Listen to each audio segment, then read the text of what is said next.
Hi, I'm psychic medium Danielle Garcia, and today I am doing the energy forecast.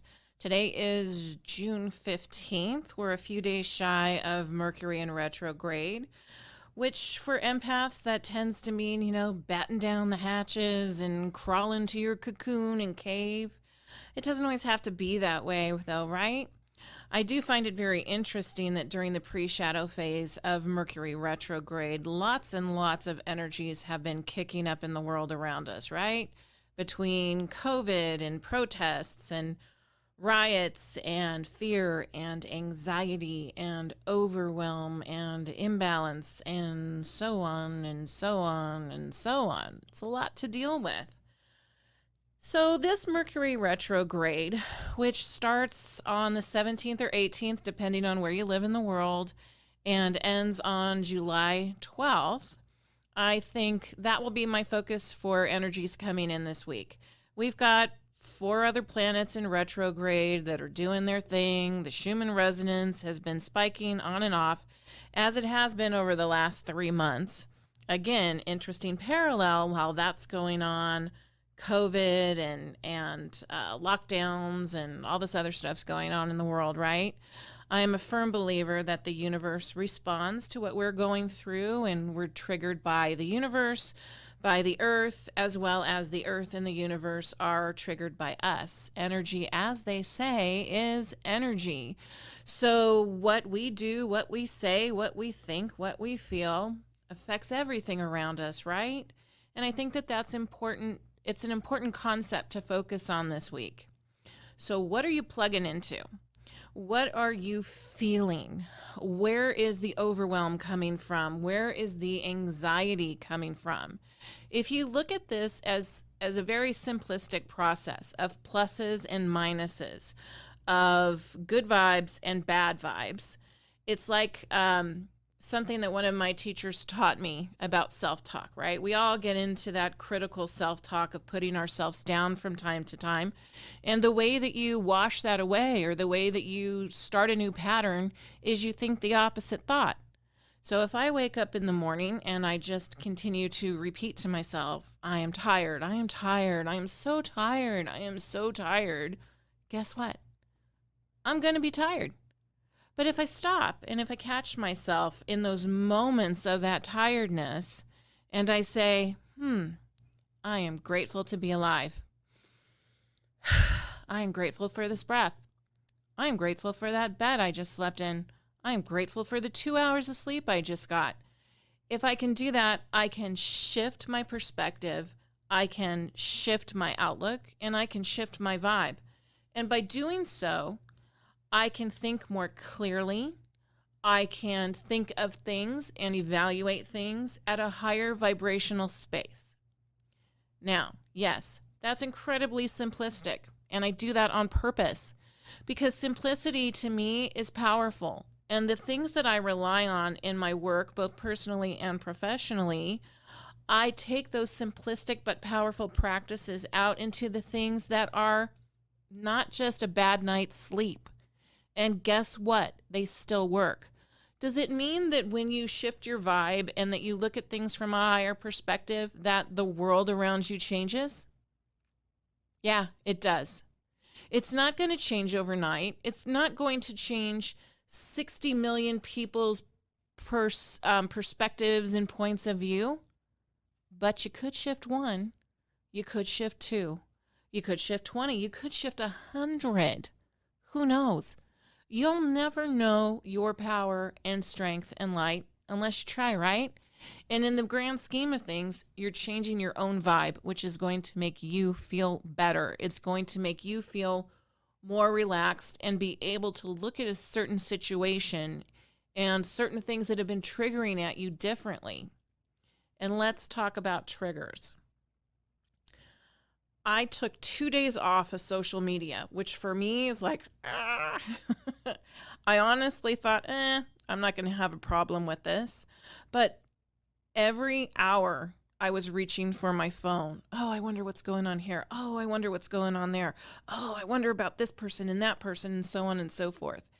It was a really great learning experience to me about what I was feeding myself. So not only what are you tapping into this week, what are you feeding yourself? What are you focusing on? Are you glued to the TV? Because not just from me, but from my guides, the angels, other light beings that I work with, what you're hearing on national media, at least in the United States, and they're correcting me all across the world, is not 100% truth. If you haven't picked up on that yet, start researching and even look at the sources that you're going into and researching, because not all of the resources out there are accurate, right? A lot of things are coming up in our media. A lot of things are coming up in our world that are not truth. So how do you come to truth? How do you know what to trust? A lot of that comes into faith, tapping into your intuition, and going with your gut. Don't go on just something you saw posted online, because chances are you don't know who's writing that story, what their agenda is, what their perspective is. Unfortunately, a lot of things are, unless you're seeing it straight on with your own eyes, you can't necessarily trust what's out there. Mercury retrograde is all about the magician. Look over here while I'm secretly doing something over here, distracting, pulling you off your path. And while Mercury retrograde has that energy, knowing the knowledge going into that there's going to be distractions over here and distractions over there and distractions up here, can help us to stay focused and balanced. Or you can go into the wave of anxiety. You can go into the wave of overwhelm. You can go into Mercury retrograde with the intention of, you know what, this is going to absolutely suck. Something always breaks down during Mercury retrograde. Communication is absolutely worthless. I'm just going to cocoon inside and I'm not going to deal with the rest of the world. Well, cocooning inside, not dealing with the rest of the world, kind of looks like a good plan right now, right? But it's not healthy, and it's really not warranted. Whatever you're hiding from, whatever you cocoon from, still going to be waiting for you whenever you step outside the door and have to, order Grubhub or run to get gas or go to your job or whatever that might be. So during this phase, this week, we're a couple days out of Mercury in retrograde. Let's think of different things that we can do to stay grounded. 1, hydrate, hydrate, hydrate, hydrate. Can't even drive that point home harder. Water is a conduit for energy, right? Water helps energy to move through us. And just the same way as if you were to have a kidney infection and needed to flush those toxins out of your body, well, we want to keep flushing the energy out of our body, right? Energy, when we're under stress, when we're under strain, when we're anxious, when we're in overwhelm, our body goes into survival mode. And guess what? It starts absorbing hydration on a different level. And if you're a sensitive and if you're an empath, it's even more so, because we tend to run through our hydration stores at a faster, greater pace than anyone else. 2, take time every single day to do some type of spiritual practice. Pray, read your Bible if that's your thing, meditate, go for a walk and sit on Mother Earth and ground, get out, be in nature. 3, watch what you're plugging into. What are you watching? What are you vibing on? Are you out watching, horrific slasher documentaries or films and watching media after that? And do you really expect to be okay? I mean, I truly believe that some people have that way of cutting the energy and the cords and not allowing them those type of vibes to impact them, but that's not the norm. If you're falling asleep to some type of a horror movie or paranormal show or whatever, if you're thinking that those energies don't impact your sleep or impact your frame of mind, I truly beg to differ. So what are you feeding yourself? What are you plugging into? What energies are you absorbing? Are you doing something in your daily practice also for release? What are you doing for release? If you're talking to your friends about all of these things that are angering you and pissing you off, and they get angered and they get pissed off, well, guess what? You've just created more anger. What can you do to express, get it out, and release it? Doesn't mean you're going to solve the problem. Doesn't mean that all the rest of the darkness in the world is going to go away. You do need to get that out there, but what are you going to do to release it and step away from it?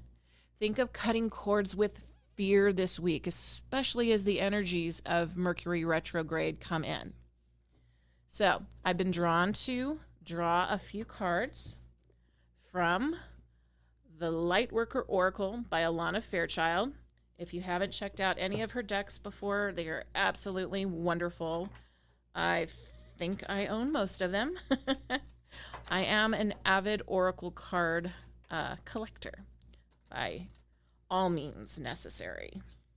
I think that's probably my most ordered item off of Amazon.com are Oracle cards.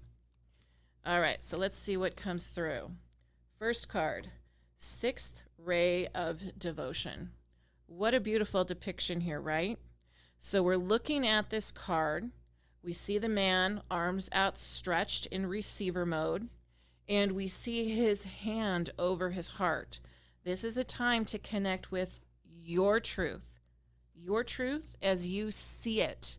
This is the time to be in that mode of receivership, of allowing yourself to receive light amidst all the darkness, amidst all the overwhelm, amidst all the anxiety, amidst all the strife. And now I've got cards popping out. Hold on just a second.